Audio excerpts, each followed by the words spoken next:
காளிதாசர் இயற்றிய ரகுவம்ச மகாகாவியம் சர்க்கம் 17 பாகம் 1. இரவின் கடைசி ஜாமத்தில் மனிதர்களின் புத்தி தெளிவை பெறும். அதுபோல் குமுத்வதி குஜனிடமிருந்து அதிதி என்ற மகனை பெற்றாள்.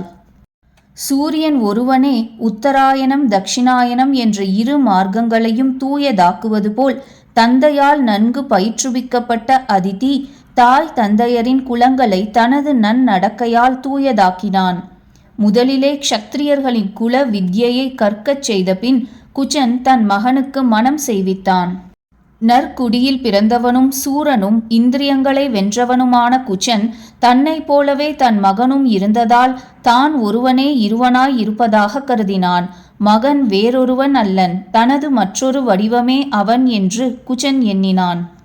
இந்திரனுக்கு உதவி புரிதல் இக்ஷ்வாகு குலத்திற்கு பழக்கமானதொன்று. எனவே குஜனும் இந்திரனுக்கு உதவி செய்பவனாக யுத்தத்தில் துர்ஜயன் என்ற அசுரனை கொன்றான். தானும் அவனால் கொல்லப்பட்டான். அல்லிக்கு மகிழ்ச்சியை விளைவிக்கும் சந்திரனுடன் நிலவும் மறைகின்றது. அதுபோல் குஜன் இறக்கவும் அவனுடன் குமுத்வதி அனுமரணம் செய்தாள். இந்திரனுக்கு நண்பனாகிய குஜன் அவனுடன் ஒரே சிம்மாசனத்தில் அமர்ந்தான். குமுத்வதியும் இந்திராணிக்கு நட்பினலாகி அவளுடன் பாரிஜாத மலர்களை அனுபவிக்கும் பேறு பெற்றாள்.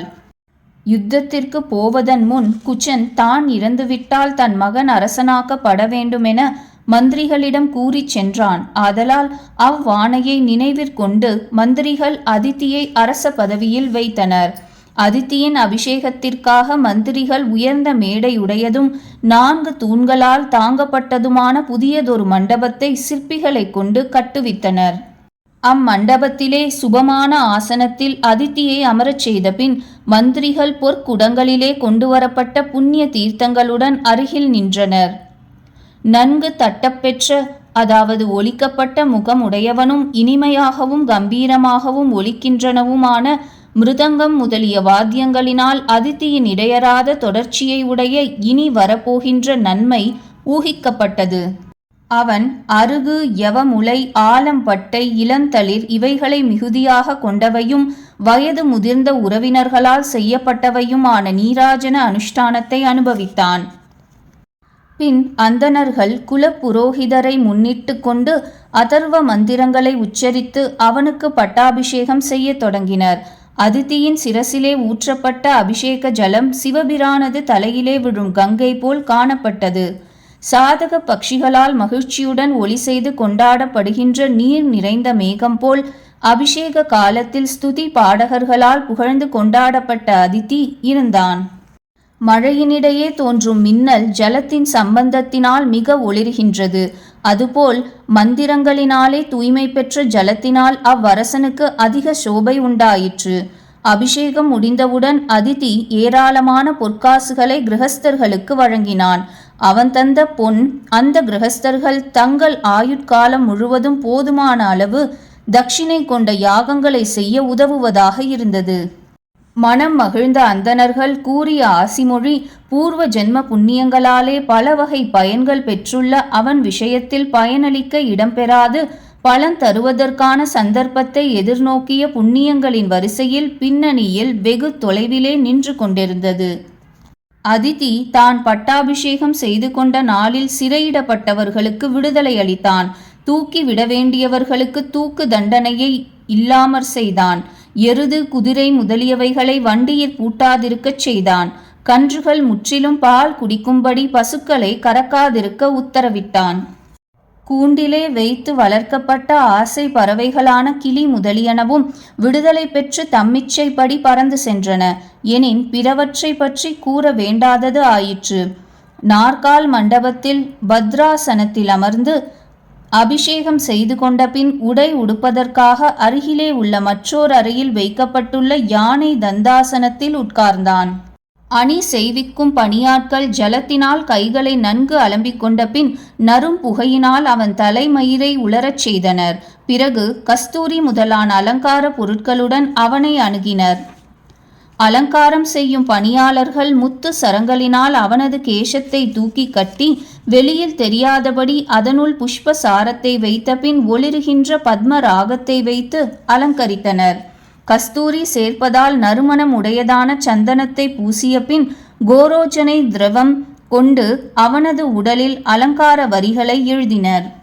ஹம்சக்கரையுடைய வெண்பட்டு அணிந்தவனும் ராஜ்யலட்சுமியை மணக்கப் போகின்ற வரனுமான அவன் இவ்வணிகளால் மிக அழகுடையவனாக தென்பட்டான்.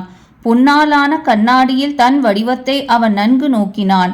அக்கண்ணாடியில் பிரதிபலித்த அவனது வடிவம் உதித்துள்ள சூரிய பிம்பத்தில் பிரதிபலித்த கல்பக விருட்சத்தின் பிரதிபிம்பம் போல் காணப்பட்டது. ராஜ சின்னங்களான குடை, சாமரம் முதலியவற்றை ஏந்திய பணியாளர்கள் ஜெய விஜயி பவா என்று முன் சென்று கோஷமிட இந்திரனது சபை போன்ற தனது ஆஸ்தான மண்டபத்தை அடைந்தான். ஆஸ்தான மண்டபத்தில் விதானமுடையதும் வணங்கும் அரசர்களின் கிரீட ரத்னங்கள் உராய்ந்ததால் வழவழப்பான பாதாசனத்துடன் கூடியதுமான தந்தையின் சிம்மாசனத்தில் அமர்ந்தான். அதிதி அமர்ந்திருந்த பொழுது விசாலமான அவ்வாஸ்தான மண்டபம் மகாவிஷ்ணுவின் மார்பு போல் மிக பொலிவுற்று விளங்கியது. உலகிலே ராஜகுமாரர்கள் குமர பருவத்திற்கு பின் யவ்வன வயதை அடைந்து இளவரசராக ஆகி பின் மகாராஜராகின்றனர். அதிதியோவெனில் சிறு பருவத்திலேயே அரசனானான். இடைநிலையான யுவராஜ பதவியில் அவன் சிறிது காலமும் இல்லை. இது எவ்வாறு இருந்ததெனில், ரேகையின் வடிவிலுள்ள பிறை சந்திரன் நாளடைவிலே வருகின்ற வளர்ச்சியின்றி திடீரென பூர்ண சந்திரனாக மாறியது போல் இருந்தது. முகத் தெளிவுடனும் புன்சிரிப்புடனும் பேசுகின்ற அவனிடம் வேலைக்காரர்கள் அன்புடன் நம்பிக்கை கொண்டனர். பட்டாபிஷேக முடிவில் ஐராவதம் போன்ற யானையின் மீதேறி நகரத்தை வலம் வருகின்ற அவன் இந்திரன் போல் காணப்பட்டான். கல்பக விருட்சம் போன்ற துவஜங்களை அவன் உயர்த்தியிருந்தான். எனவே அயோத்தி ஸ்வர்க்கம் போன்று இருந்தது. ராஜ சின்னமாகிய குடை அவன் ஒருவனது தலைக்கு மேல் பிடிக்கப்பட்டதாயினும் குஜனை பிரிந்த உலகத்தின் தாபத்தை நீக்கியது. அக்னி முதலில் புகையுடன் தோன்றி பிறகு தன் குணமான ஜுவாலையை பெருக்குகின்றது. சூரியன் உதயமான பிறகே தனது முழு கிரணங்களை பெறுகின்றான். முதலில் குணமின்றி இருந்து பின் குணங்களை பெறுவது இவ்வொளி பொருட்களின் இயற்கையாய் உள்ளது. ஆனால் தேஜஸ்வியான அதிதி இந்த நியதியை மீறி தோன்றும் பொழுதே சௌரியம் முதலியான குணங்களுடன் தோன்றினான். வீதியிலே சென்ற அரசனை நகர ஸ்திரீகள் நல்ல அரசனை அடைந்த மகிழ்ச்சியால் தெளிவான கண்களாலே நெடுந்தூரம் நோக்கினர். சிறந்த கோயில்களிலே வைத்து பூஜிக்கப்பட்ட அயோத்தியா தேவதைகளும் விக்கிரகங்களிலே சாநித்தியம் செய்பவர்களாக அவனுக்கு அருள் புரிந்தனர்.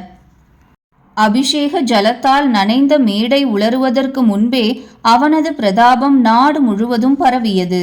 வசிஷ்டரின் மந்திர பலமும் அதித்தியின் ஆயுத பலமும் சேர்ந்தபின் சாதிக்க முடியாதது எதுவுமே இல்லை என்றதாயிற்று. தர்ம சாஸ்திரம் அறிந்த பெரியோர்களுடன் இருந்து கொண்டு வாதி பிரதிவாதிகளின் விவகாரங்களை தானே நேரில் விசாரணை செய்தான். அவற்றிலுள்ள சந்தேகங்களை நீக்கினான். தர்மாசனத்திலிருந்து நியாயம் வழங்கிய பின் தன்னுடைய ஆணைகளை நிறைவேற்றியதாக கூறிய பணியாளர்களுக்கு கூலி கொடுத்து மகிழ்வித்தான். கோடையில் காய்ந்துள்ள நதிகள் வர்ஷா கால மாதமான ஆவணியில் மழையினால் வெள்ளம் பெறுகின்றன. புரட்டாசியில் அதிக மழையால் நதிகள் மிகவும் விருத்தி அடைகின்றன. அதுபோல் குச்சனால் முன்பே அபிவிருத்தி அடைந்த ஜனங்கள் அதிதியின் காலத்தில் அதிக அபிவிருத்தியை அடைந்தனர். அதிதி சொன்ன சொற்படி நடந்து வந்தான். ஒரு தடவை அளித்த பொருளை எக்காரணம் கொண்டும் திரும்ப கவர்ந்து கொள்ளவில்லை. தான் ஒருமுறை செய்ததை மாற்றுவதில்லை என்பது அவனது விரதமாயிருந்தது. இத்தகைய விரதமுடைய அவன் ஒரு விஷயத்திலே மாத்திரம் தனது கொள்கைக்கு மாறி நடந்தான். அது எதுவெனில், அடியோடு முறியடிக்கப்பட வேண்டிய அரசர்களை மறுபடியும் அவர்களது ராஜ்யத்திலேயே ஸ்தாபித்தான். தான் முன் செய்த காரியத்தை மாற்றியது இவ்வொன்றிலேதான். அதுவும் அவனது பெருமைக்கு காரணமாகவே இருந்தது. யௌவனம், அழகு, செல்வம் இம்மூன்றில் ஒவ்வொன்றும் மனிதனை கர்வமடையச் செய்யும். அவனிடம் இம்மூன்று காரணங்கள் இருப்பினும் சிறிதும் செருக்கின்றி இருந்தான் அதிதி. ஜனங்கள் தன்னிடம் பிரீத்தி செய்யும்படியான வகையில் நடந்த அவன் நன்கு வேரூன்றிய மரம் போல் உட்பகைவர் வெளிப்பகைவர் இருவராலும் வெல்ல முடியாத நிலையில் இருந்தான். புறத்திலேயுள்ள பகைவர் சத்ரு அரசர்கள் எப்பொழுதும் பகைப்பவர்கள் அல்லர். மேலும் அவர்கள் தொலைவிலே இருப்பவர்கள். ஆதலால் அவர்களை முதலில் வெல்ல வேண்டுவதே இல்லை. மனிதனது மனத்திலே இருப்பதால் உட்பகைவர்கள் என கருதப்படுகின்ற காமம், குரோதம், லோபம், மோகம், மதம், மாத்சரியம் என்ற 6 பகையை முதலில் வென்றான். இவ்வுட்பகைகள் அருகிலே உள்ளன. எப்பொழுதுமே தீங்கை விளைவிக்கின்ற காரணத்தால் நித்திய சத்ருக்களாக உள்ளன. எல்லோரிடமும் அன்புடன் இருந்த அவனிடத்தில் செல்வம் உரைக்கல்லில் தேய்த்த தங்க ரேகை நீங்காது நிற்பது போல் நீங்காது நிரந்தரமாக இருந்தது. பௌருஷத்தை உபயோகிக்காமல் ராஜ நீதியினால் மாத்திரம் காரியத்தை சாதிப்பது அவ்வாறு முயல்பவர் பயங்கொள்ளி என்பதை காட்டும். அதுபோல் ராஜதந்திரத்தை உபயோகிக்காமல் சரீர பலத்தால் மாத்திரம் காரியங்களை சாதிப்பவர் முரட்டுத்தனமுள்ள காட்டு மிருகம் போன்றவர் ஆவர். எனவே ராஜதந்திரம் பராக்கிரமம் இரண்டையும் தக்க அளவிலே சேர்த்து அதன் மூலம் காரியங்களை சாதிக்க முயன்றான் அதிதி. மேகமற்ற ஆகாயத்திலுள்ள சூரியனது கிரணங்கள் செல்லாத இடமில்லை. அதுபோல் எங்கும் சாரர்களை அனுப்பிய அதிதி அறியாத விஷயம் எதுவும் அவன் ராஜ்யத்தில் கிடையாது. சாரர்கள் மூலம் அவன் எல்லாவற்றையும் அறிந்தான். அரசரால் பகலிலும் இரவிலும் அவ்வக்காலங்களில் அனுஷ்டிக்கப்பட வேண்டியதாக மனு முதலியவர்களால் விதிக்கப்பட்டுள்ள காரியங்களை அதிதி சிறிதும் சந்தேகமின்றி உறுதியான மனத்துடன் அனுஷ்டித்து வந்தான். அதிதி தினந்தோறும் இராஜாங்க காரியங்களை மந்திரிகளுடன் இரகசியத்தில் ஆலோசித்தான். இரகசியங்கள் வெளிவரும் வழிகள் நன்கு பாதுகாக்கப்பட்டிருந்ததால் அவனது ஆலோசனைகள் பிறர் அறிய முடியாது இருந்தன. அதிதி தம்மைச் சேர்ந்த மந்திரி முதலானவர்களையும் சத்ருக்களையும் கவனித்து வரும்படி வேவுகாரர்களை நியமித்திருந்தான். அவ்வேவுகாரர்களும் கூட ஒருவரை ஒருவர் தெரிந்து கொள்ள முடியாதபடி அவ்வளவு திறமையாக அவனது வேவு பார்க்கும் முறை அமைந்திருந்தது. எனவே நாட்டில் நடக்கும் எல்லாவற்றையும் அவன் நன்கு அறிந்தான். அதிதி பகைவர்களை எதிர்ப்பவனையன்றி பிறரால் அவன் எதிர்க்கப்படுபவன் அல்லன். பிறரால் எதிர்க்கப்படுவதற்கான அச்சம் இல்லாவிடினும் அவன் அரண்களை நன்கு அமைத்திருந்தான். அவைகள் எளிதிலே பகைவரால் எதிர்க்கப்பட முடியாதனவாய் இருந்தன. அரசருக்கு பலவகை அரண்கள் வேண்டுமென ராஜ நீதி கூறுவதால் அவன் அரண்கள் அமைந்திருந்தானே தவிர பகைவர்களிடம் அச்சத்தினால் அன்று. பலமுள்ள யானைகளை கொல்லுகின்ற சிங்கம் தன்னிச்சையால் குகையில் வசிக்கின்றதே அன்றி மற்ற பிராணிகளிடம் அச்சம் கொண்டு அல்லவே. அவனது முயற்சிகளெல்லாம் நன்மை பெறுவதையே நோக்காக கொண்டன, தீங்கிழைப்பதே அன்று. அடிக்கடி கவனித்து வந்ததால் அம்முயற்சிகள் இடையூறின்றி நெல்லுக்குள் அரிசி முதிர்வது போல் பிறர் அறியாவண்ணம் பயனளித்தன. பயனளித்த பின்பே அவனது முயற்சிகள் பிறருக்கு புலப்பட்டன. கடல் பொங்குமாயின் நதிகளின் முகத்வார வழியே பெருகுகின்றதே அன்றி கரையை உடைத்து கொண்டு செல்வதில்லை. அதுபோல் மிகச் செல்வமுடையவனே ஆயினும் அவன் தகாத வழிகளில் செல்லவில்லை. ஜனங்கள் அதிருப்தி கொள்வர்களாயின் அதை உடனே பரிகரிப்பதற்கான திறமை உடையவனாயினும் அதிதி அத்தகைய அதிருப்தி எதையும் ஜனங்களுக்கு உண்டாக்கவில்லை. பிரபு சக்தி, உற்சாக சக்தி, மந்திர சக்தி என்ற மூவகை சக்தி நிறைந்தவனாயினும் அதிதி தான் ஜெயிக்கக்கூடியவர்களை மாத்திரமே எதிர்த்து போரிட்டானேயன்றி தன்னை காட்டிலும் அதிக பலமுடையவர்களை அவன் எதிர்க்கவில்லை. காற்றை துணை கொண்டு பலம் பெற்றுள்ள காட்டுத்தீ காட்டை எரிக்க முற்படுமேயன்றி தண்ணீரை எரிக்க துணியாதல்லவா? பொருளிலும் இன்பத்திலும் கருத்தை வைத்து தர்மத்தை கைவிடவில்லை. அதேபோல் தர்மத்திலே மிக பற்று கொண்டு பொருளையும் இன்பத்தையும் அவன் இழக்கவில்லை. மிக இன்பம் நுகர வேண்டும் என்பதற்காக பொருளையும் இழக்கவில்லை. பொருளீட்டும் விருப்பத்தினால் இன்பம் துய்க்காமலும் இல்லை. எனவே தர்ம அர்த்த காமங்களை அவ்வவற்றின் தன்மைக்கு ஏற்ற அளவில் சம்பாதித்தும் அனுபவித்தும் வந்தான். பலம் குறைந்த நண்பர்களால் உதவி ஒன்றும் இராது. அதிக பலமுடையவர்களாயின் ஏதாவது தீங்கு செய்யவும் முற்படலாம். ஆகவே அதிதி தன் நண்பர்களை பலமற்றவர்களாகவோ அதிக பலமுடையவர்களாகவோ செய்யாமல் தனக்கு ஒப்பான பலமுடையவர்களாகவே வைத்திருந்தான். அதிதி தன் எதிரியினுடைய பலாபலங்களை நன்கு அறிந்தபின் சத்ருவை விட தான் அதிக பலமுடையவனாக இருந்த பொழுதே போரிடச் சென்றான். பலம் குறைந்த பொழுது செல்லவில்லை. நீருள்ள மேகத்தையே சாதக பட்சிகள் வரவேற்கும், நீரற்றதை அல்ல. அதுபோல் பணம் இருப்பின் அரசரை எல்லோரும் அணுகுவர், பலருக்கும் உதவ இயலும் என்ற இக்காரணத்தினாலே அதிதி பொருள் ஈட்டினானேயன்றி பேராசையால் அல்ல. தனது நன்மைக்கான முயற்சிகளில் ஈடுபட்ட அதிதி மற்ற அரசர்களின் முயற்சிகள் வீணாகும்படி செய்தான். தனக்குள்ள குறைகளை பிறர் அறியாவண்ணம் செய்து கொண்டு பகைவரின் துர்பல நிலையை அறிந்து தாக்கினான். தன் தந்தையால் நன்கு விருத்தி செய்விக்கப்பட்டு ஆயுதங்களிலே நன்கு பயிற்றுவிக்கப்பட்டதாய் போர் செய்வதில் திறமை கொண்டதான மூல பலத்தை தன் சரீரம் போல் கருதி காத்து வந்தான். சர்ப்பத்தின் தலையிலுள்ள இரத்தினத்தை எவரும் கவர முடியாதது போல் அவனுடைய மூவகை சக்திகளை எவரும் கவர முடியவில்லை.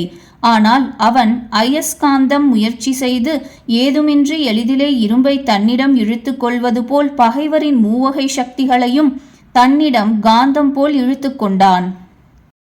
அவனுடைய நாட்டிலுள்ள வியாபாரிகள் திருடர் பயமும் துஷ்ட பிராணிகளின் பயமும் இன்றி நதிகளிலும் வனங்களிலும் மலைகளிலும் தம் இச்சைப்படி தடையின்றி சென்றனர். நன்கு பாதுகாக்கும் அரசன் ஜனங்களது வருவாயில் 1/6 பகுதியை பெறுகின்றான். அதிதி மகரிஷிகளின் தவத்தை இடையூறு நேராதபடி பாதுகாத்தான். மக்களின் செல்வத்தை திருடர் கொள்ளாதபடி ரட்சித்தான். எனவே மகரிஷிகள் தம் பொருளான தவத்தில் 1 பகுதியையும் ஜனங்கள் தம் செல்வத்தில் 1/6 பங்கையும் அவனுக்கு அளித்தனர். அரசன் எந்த அளவு பூமியை ஸ்ரத்தையுடன் பாதுகாக்கின்றானோ அந்த அளவிற்கே பூமி அவனுக்கு கூலி தரும். எனவே அதிதி பூமியை ரட்சித்ததற்கு ஏற்றபடி பூமியும் சுரங்கங்களினின்றும் இரத்தினங்களையும் நிலங்களின் மூலம் தானியங்களையும் காடுகளின் மூலம் யானைகளையும் அளித்தது. அதிதி எந்த காரியத்தில் எவ்வகை படையை உபயோகிக்க வேண்டுமென்பதையும் எந்த உபாயத்தை கைக்கொள்ள வேண்டுமெனவும் நன்கு அறிந்திருந்தான். சாமதான பேத தண்டம் என்ற 4 வகை உபாயங்களை இடமறிந்து தக்க முறையிலே உபயோகித்து அவ்வரசன் அவற்றின் பயனை எல்லோரிடமிருந்தும் தடையின்றி பெற்றான். கபட யுத்த முறைகளை அறிந்தவனாயினும் அதிதி தர்ம யுத்தமே புரிந்தான். வீரர்கள் அடைகின்ற வெற்றி திரு அவனிடம் தானே அன்பு கொண்டு வந்தாள். யானை வகையிலே ஒன்று கந்த கஜம் என்பது. அதன் வாசனையை மோந்த மாத்திரத்திலே மற்ற யானைகள் ஓடிவிடும். கந்த கஜத்துடன் சண்டையிட எந்த யானையும் முற்படாது. ஆதலால் கந்த கஜத்திற்கு சண்டையிட சந்தர்ப்பமே இராது. அதுபோல் அதித்தியின் பராக்கிரமத்தை செவியுற்ற அளவிலே பகைவர்கள் எல்லோரும் ஒடுங்கிவிட்டதால் அவனுக்கு சண்டை கிடைப்பது அரிதாயிருந்தது. சந்திரன் முழு வளர்ச்சியை பெற்றபின் குறையத் தொடங்குகின்றான். சமுத்திரமும் பொங்கிய பின் வடிந்து விடுகிறது. அதித்தி அவ்விரண்டினை போல் வளர்ந்தானாயினும் அவை குறைவது போல் குறையவில்லை. மிக வறியர்களான வித்வான்கள் அவனிடம் பொருள் வேண்டி பெற்றபின் பிறர்க்கு பொருள் தரும்படி பெரும் வள்ளல்களாக ஆயினர். முதலில் நீரற்றிருப்பினும் கடலிலிருந்து நீரை பெற்று பிறர்க்கு உதவும் மேகங்களோடு ஒப்ப கொடையில் அவர்கள் விளங்கினர். கொண்டாடத்தக்க காரியங்களையே செய்து வந்ததால் அவனை பெரியோர்கள் புகழ்ந்தனர். பிறர் புகழும் பொழுது அவன் வெட்கமுற்றான். புகழ்தலை வெறுத்த காரணத்தாலேயே அவன் புகழ் மேன்மேலும் வளர்ந்தது. அரசரையும் சூரியனையும் தரிசித்தாலே பாவம் நீங்கும் என்பர். அதிதி தனது காட்சியினாலே மக்களின் பாவத்தை நீக்கினான். உண்மை அறிவை அளித்து அவர்களின் அஞ்ஞான இருளை விளக்கியதால் அவன் பிரஜைகளை தம் இச்சைப்படி நல்வழியில் நடக்க சுதந்திரம் பெற்றவர்களாகச் செய்தான். தாமரை மலர் இரவிலே குவிவதால் சந்திர கிரணங்கள் அதனுள் புகுவதில்லை. அதேபோல் அல்லி சூரிய கிரணங்களால் மலர்வதில்லை. உலகம் கொண்டாடுகின்ற சந்திர சூரியர்களை வெறுக்கும் பொருட்களும் உலகில் இருக்கின்றன. ஆனால் அதித்தியின் குணங்கள் அவனை வெறுக்கும் பகைவர்களின் மனத்திலும் இடம்பெற்று அவர்களது புகழ்ச்சியை பெற்றன. சிற்றரசரை வஞ்சித்து பணம் பெற்றான். தான் இன்பம் நுகருதற்காகவன்றி அஸ்வமேதம் செய்வதற்காக பணம் பெற்றதால் அவன் செய்த வஞ்சனையும் தர்மமாகவே ஆயிற்று. சாஸ்திரம் காட்டிய வழியில் சென்று பிரபு சக்தியின் மூலம் உன்னத நிலைக்கு எழுகின்ற அவன் தேவேந்திரன் தேவர்களுக்கு தலைவனாக இருப்பது போல் அரசர்களுக்கு அரசனாக சக்கரவர்த்தியாக இருந்தான். லோகபாலர்கள் பஞ்ச மகாபூதங்கள் குலசைலங்கள் இவைகளிடம் முறையே காணப்படுகின்ற குணங்களான உலகை பாதுகாத்தல் பிறருக்கு உதவுதல் பூமியை தாங்குதல் என்ற இவை அவ்வரசனிடம் இருந்ததால் அவனுக்கும் அவற்றிற்கும் ஒப்புமை இருந்தது. எனவே அவனை 5வது லோகபாலனாகவும் 6வது மகாபூதமாகவும் 8வது குலசைலமாகவும் ஜனங்கள் வர்ணித்தனர். இந்திரன் யமன் வருணன் குபேரன் இவர்கள் 4 திக்பாலர்கள். உலகை பாதுகாத்தல் என்பது இவர்களுக்கும் அதித்திக்கும் உள்ள பொதுவான குணமாக இருந்தது. ஓலையில் எழுதப்பெற்று அனுப்பப்பட்ட அவனது ஆணையை சிற்றரசர்கள் ராஜ சின்னமாகிய வெண்குடையை வெகு தொலைவிலேயே நீக்கிவிட்டு தம் தலையில் தாங்கினர். குபேரனுக்கு தனதன் என்ற பெயர் உண்டு. அதற்கு செல்வம் தருபவன் என்பது பொருள். யாகத்திலே ஏராளமான பணத்தை ரித்விக்குகளுக்கு கொடுத்ததால் அப்பெயரை அதித்தியும் பெற்றான். எனவே தனதன் என்ற சொல் குபேரன் அதித்தி இருவரையும் குறிப்பது ஆயிற்று. சரணமடைந்த சிற்றரசர்கள் சக்கரவர்த்திக்கு தொண்டு செய்பவர் ஆவர். சிற்றரசன் போன்றே திக்பாலர்களும் அதித்திக்கு உதவி செய்தனர். மழைக்கு அதிபனான இந்திரன் தக்க காலத்தில் அவன் நாட்டில் மழை பொழிந்தான். யமன் அவனது நாட்டில் வியாதிகள் தம் கடுமையை காட்டாதவாறு அடக்கி வைத்திருந்தான். வருணன் வணிகர் சஞ்சரிக்கும்படி ஜல மார்க்கத்தை ஆபத்தின்றும் காத்து வந்தான். இம்மூவரையும் கண்ட குபேரன் அவர்களைப் போல் உதவ விரும்பி அதித்தியின் பொக்கிஷத்தை தன் செல்வத்தினால் வளர்த்தான். இந்திராதி தேவர்களும் உதவி புரிந்தனர் என்பதால் மற்ற அரசர்கள் உதவினர் என்பது கூற வேண்டாதது ஆயிற்று. 17வது சர்க்கம் முற்றிற்று.